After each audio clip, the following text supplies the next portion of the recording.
এখন থেকে আপনার এনআইডি দিয়ে 10টির বেশি সিম থাকলে যেকোনো মুহূর্তে বন্ধ হয়ে যেতে পারে আপনার যেকোনো নিবন্ধিত সিম।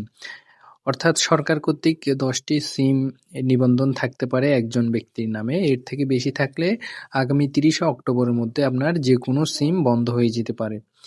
ইতিমধ্যে বাংলাদেশ টেলিযোগাযোগ নিয়ন্ত্রণ কমিশন বিটিআরসি গত মাসের একটি সভায় সর্বোচ্চ সিমের সংখ্যা 15টি থেকে 10টিতে নামিয়ে আনার সিদ্ধান্ত নিয়েছে।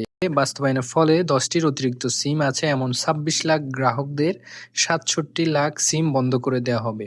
এটি বিডি নিউজের খবরে প্রকাশিত হয়েছে।